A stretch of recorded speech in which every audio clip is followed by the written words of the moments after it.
Hello, hello. I hope everyone has had a great weekend and great day so far. I wanted to post this video just to give some information for the week. This week is really big. You have your project number 1, which is 15% of your grade that's due this week. So I wanted to make sure that I posted a video just so I could further explain kind of what you are doing. Okay, so we're going to get into that right now.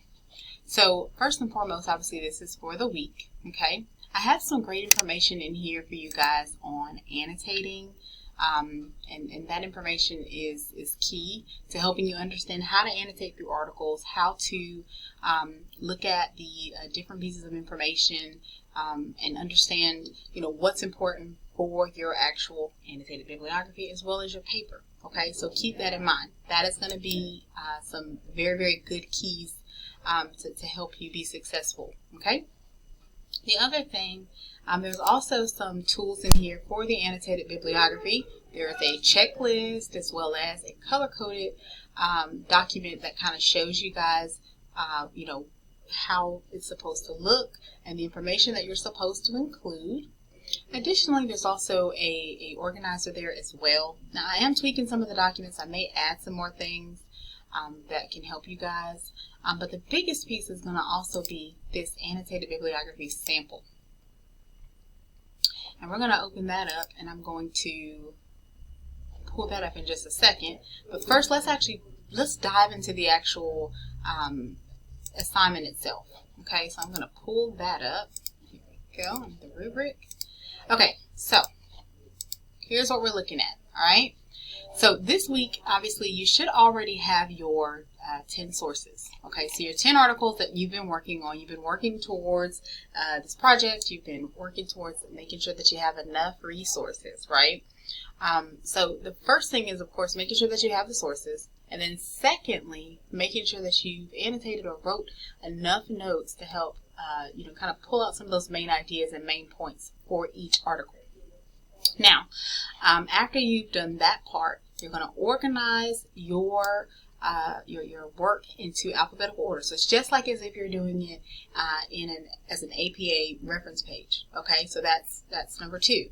Once you've got that done, you can actually begin to work on building your paragraphs. Okay, you're going to write your paragraph about the article. You're going to use this information. It has some of the stuff up here, but there's also some details in that APA folder.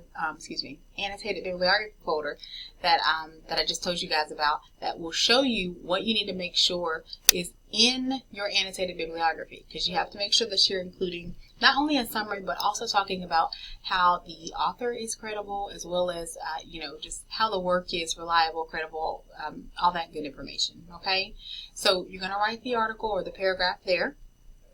You're going to make sure that it is double spaced. Make sure that you are using Times New Roman 12-point font, okay, because sometimes we forget about that. We're using, of course, correct APA.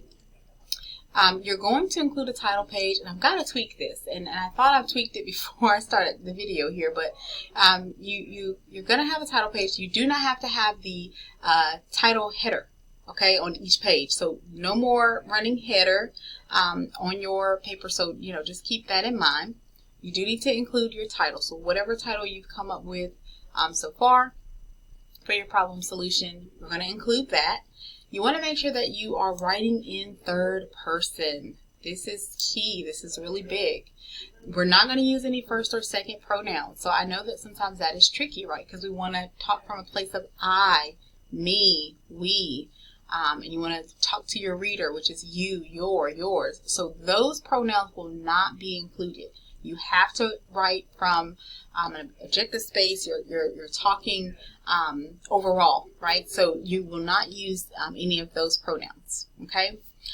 This is a high stakes writing assignment. It's 15% of your grade. I cannot stress enough how important it is to make sure that you get this assignment done.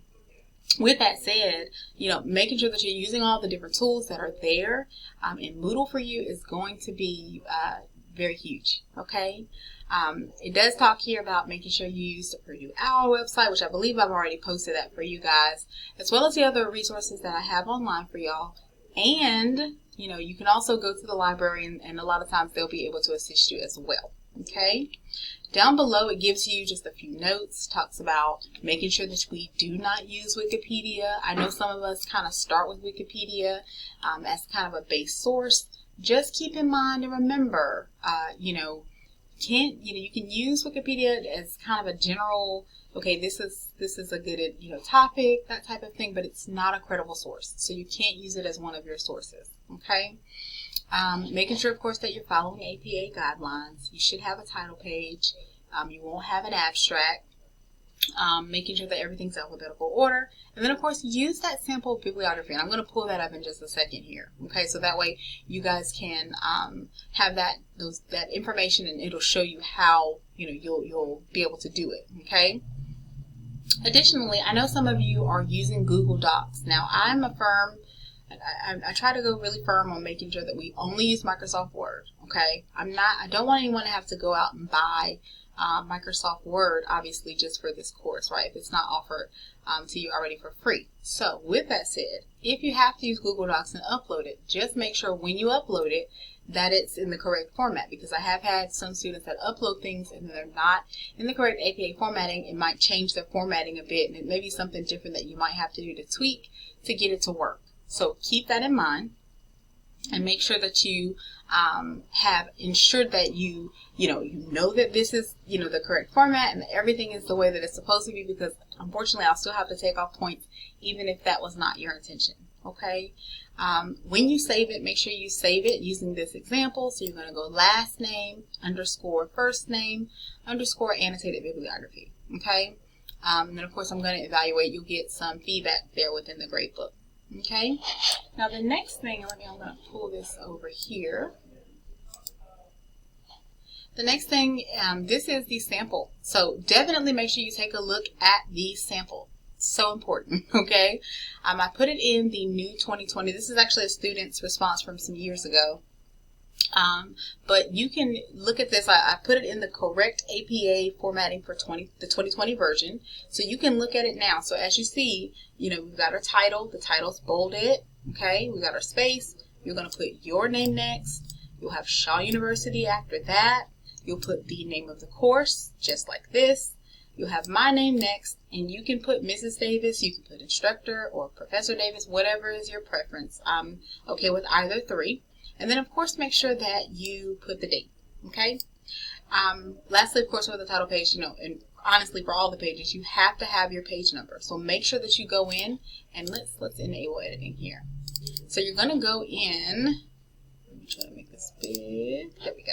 So you're going to go in and make sure that you are doing your page number manually. Okay, so you can't just type the number 1. You do have to go up into the header bar, go into page number, go to top of page, and click on plain number 3. Okay, once you've got that, it'll basically give you the page numbers for all of your pages.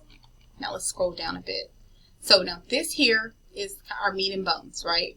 The next part is, obviously putting the annotated bibliography. Oh, and again, make sure, the title is key. So you can't put annotated bibliography there. You do have to put the actual name of your title. So make sure that that is there. And then as you scroll down, obviously, it'll say annotated bibliography there, okay, as a header. And then as you flow through, again, read that sample annotated bibliography. It's in alphabetical order. It gives you insight into pretty much how it's supposed to look, okay? So it tells you, this pretty much shows you this article discusses, and it talks about what the actual article talks about, okay? So you want to make sure that you include that, as well as talking about, why the article is credible, why the author is credible. All of these are key pieces and, important pieces to your annotated bibliography, okay? I'm going to try to post a screenshot. I'm going to get out of here. I'm going to post a screenshot in Moodle, okay, that will show you guys, and I do have in the actual tool, I believe it's right here, it's the color-coded. Let's go ahead and pull that up.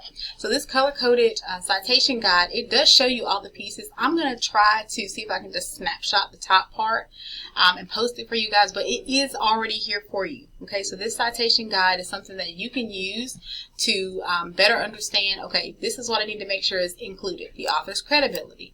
What is the author's main argument? Include also another reason or an additional argument. Include some evidence in supporting claims. And as you see, it's broken down. If you look at this color-coded guide, it shows you all of these different things, okay? So then you also see the evidence and then the solution and then, of course, the purpose, right? So make sure that you're including all of these pieces. All of these pieces are important to your annotated bibliography, okay?